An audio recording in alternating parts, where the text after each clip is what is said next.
Bonjour et bienvenue dans cette nouvelle vidéo de Draw My Economy. Aujourd'hui, on va voir que le vaccin causerait des problèmes de fertilité masculine. Mais avant ça, si vous n'êtes pas abonné, je vous suggère de le faire et de cliquer sur la cloche pour être prévenu lorsque je sors une nouvelle vidéo. Vous pouvez aussi aider la chaîne en cliquant sur le bouton Rejoindre et en rejoignant la communauté DME. Alphonse Patamob s'occupe des livraisons pour un restaurant japonais. C'est un restaurant qui est plutôt connu, surtout pour son menu P3, un menu qui est entièrement à base de nem. D'ailleurs, le restaurant japonais s'appelle Nem P3. Alphonse allait prendre rendez-vous pour se faire vacciner.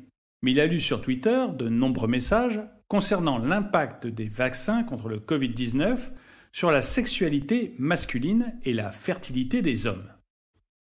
En fait, une grande partie de ça vient de la star internationale Nicki Minaj, qui n'est pas allée au gala du Metropolitan Museum of Art, le Met.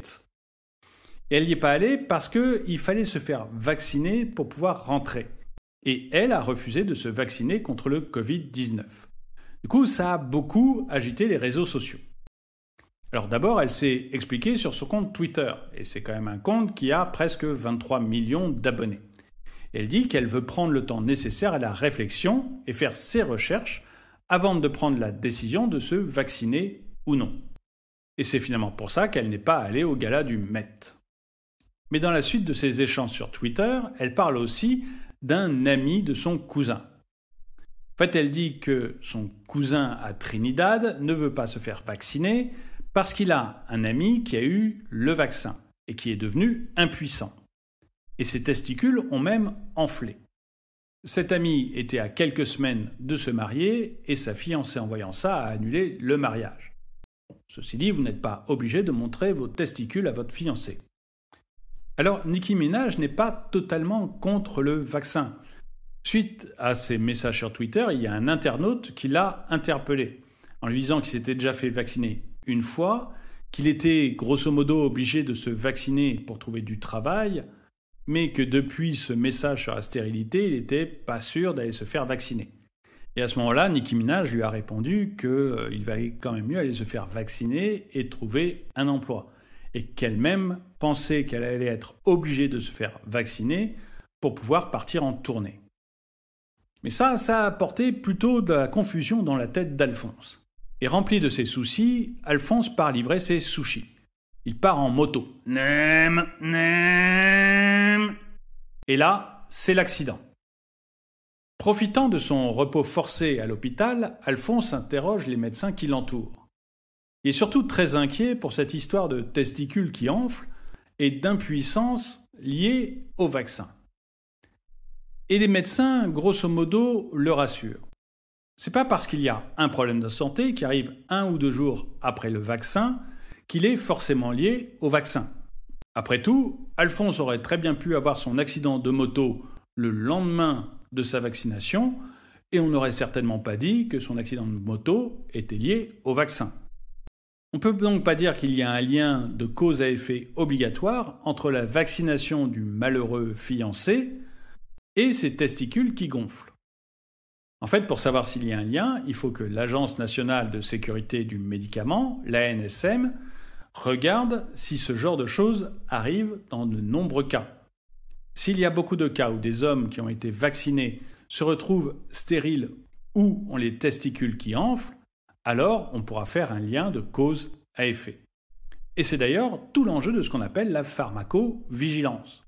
Et d'ailleurs, il y a une journaliste qui m'a appris il y a très peu de temps que dans le cadre de sa mission de surveillance des produits de santé, l'ANSM centralise tous les signalements et toutes les alertes en provenance des médecins, bien sûr, mais également des patients, des associations de patients et des industriels. Ça veut dire que si vous-même, vous avez eu un effet secondaire après la vaccination, eh bien vous pouvez, et je dirais même vous devez, le déclarer à l'ANSM. Je vous mets des liens dans la description pour que vous voyez comment faire. Et ça, c'est un point que je trouve essentiel. En fait, les effets secondaires liés au vaccin contre le Covid-19 sont extrêmement bien surveillés. Par exemple, on s'est aperçu qu'il y avait des problèmes de coagulation sanguine quand on utilisait les vaccins AstraZeneca et Janssen. Du coup, on a dans un premier temps limité l'utilisation de ces deux vaccins aux plus de 50 ans, qui étaient moins sujets à ces problèmes, et puis on a tout simplement arrêté de les utiliser. En tout cas, c'est le cas pour l'AstraZeneca, et le Janssen est en balance, j'en ai parlé dans une autre vidéo. Alphonse quand même commence à être rassuré. Surtout que finalement son accident de moto lui a cassé la jambe. Mais le docteur a été fantastique. Il lui a dit que dans 1 mois, il pourrait de nouveau danser le rock. Ce qui est en soi un miracle parce que Alphonse n'a jamais su danser. En tout cas, la CDC américaine, qui est l'équivalent de notre Agence nationale de sécurité du médicament, est très claire au sujet des problèmes de fertilité et de testicules qui enflent.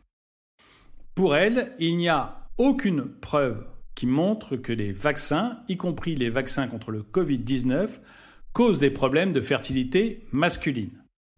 Elle cite aussi une étude, mais qui est vraiment extrêmement petite, puisqu'elle porte sur 45 hommes en bonne santé, et qui montre qu'il n'y a vraiment aucun changement entre avant et après la vaccination. Mais l'étude sur 45 personnes ne veut rien dire, ce n'est pas un échantillon suffisamment représentatif. La CDC indique quand même que la vaccination ou alors une infection peuvent provoquer de la fièvre et que la fièvre peut avoir un impact temporaire sur la production de sperme.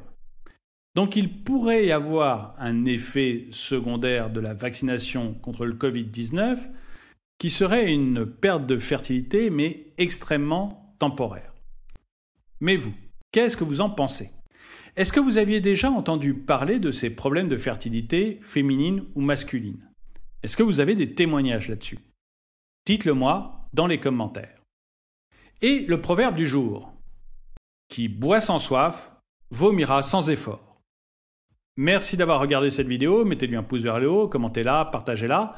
Merci à tous ceux qui ont souscrit à la chaîne et je vous dis à très bientôt.